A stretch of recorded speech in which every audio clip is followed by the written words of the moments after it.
दोस्तों, आप सभी का स्वागत है मेरे YouTube channel the dark horse UPSC पर।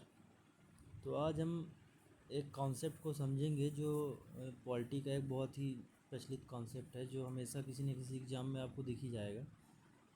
तो शक्ति का पृथक्करण का सिद्धांत। अब इसमें क्या होता है कि जैसे कहीं कहीं की भी सरकार हो, कहीं की भी पॉलिटी अगर देखते हैं आप, तो वहाँ पे 3 चीज़ें मेन होती हैं: विधायिका, कार्यपालिका और न्यायपालिका। तो इनके बीच में शक्तियों का पृथक्करण होना ज़रूरी है, जिसके ऊपर मोंटेस्क्यू ने कहा है कि यदि एक ही व्यक्ति या एक ही निकाय, चाहे कुलीन वर्ग हो या आम जन का कानून हो, या आम जन कानून बनाने वाला हो और कानून लागू करने वाला हो, तो सार्वजनिक प्रस्तावों को लागू करने और व्यक्तियों के मामलों को सुनवाई, तीनों की शक्तियों का प्रयोग करे तो सब कुछ समाप्त हो जाएगा। यानी किसी देश की सरकार की जो मेन कोर सत्ता है वो सब समाप्त हो जाएगी अगर इन तीनों के बीच में शक्तियों को विभाजन नहीं रखा गया तो। अब हमें देखते हैं ये विचार पहले आया कैसे। सबसे पहले तो फ्रांसीसी विचारक मॉन्टेस्क्यू ने अपनी बुक 1748 में द स्पिरिट ऑफ लॉज में इसका वर्णन किया था। तो इसमें होता ये है कि विधायिका बनाती है कानून, कार्यपालिका उस कानून को लागू करती है तथा न्यायपालिका उस कानून के बारे में समीक्षा करती है, क्या ये कानून सही है, सही लागू हो रहा है, नहीं हो रहा।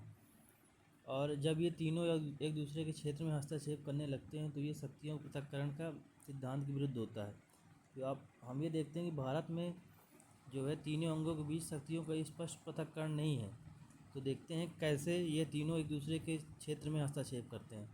जैसे हम राष्ट्रपति को देखें तो राष्ट्रपति को अगर देखते हैं तो यह कार्यपालिका का प्रमुख होता है, लेकिन आर्टिकल 123 के तहत यह अध्यादेश जारी करता है, जो कि एक विधायिका की शक्ति है।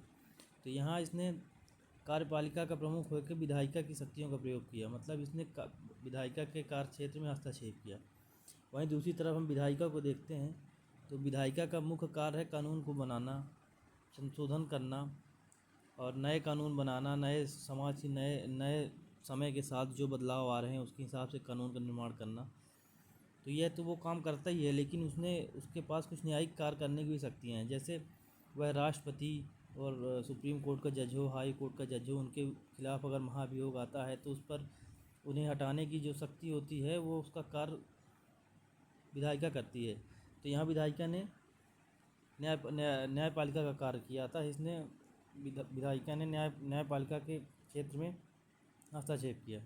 तो वहीं अगर हम न्यायपालिका में देखें तो न्यायपालिका का मुख्य कार्य होता है कि कोई कानून है तो उसकी समीक्षा करना, ये गलत है या सही है, इसको देखना, वो इसे लागू करना। लागू ये क्यों करेगी, लागू तो कार्यपालिका करती है।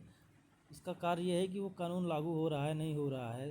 अगर वो है संविधान के मतलब जब संविधान बना था उसके हिसाब से है कि नहीं है। जैसे एक न्यायपालिका का एक 1972 में एक नया सिद्धांत आया था, मूल ढांचे का सिद्धांत, उसके हिसाब से क्या ये सही है कि नहीं है। तो यह यहाँ पे ये तो करती है, लेकिन यह न्यायिक सक्रियता और न्यायिक अतिक्रमण के माध्यम से यह कार्यपालिका और विधायिका के कार्यों में हस्तक्षेप भी करती है। विधायिका को यह निर्देश दे देती है कि यह आप ऐसा कानून बनाएं, वो कार्यपालिका को कह देती है कि आप ये इस कार्य को लागू करें। तो यही है, शायद आपको समझ में आया हो। धन्यवाद।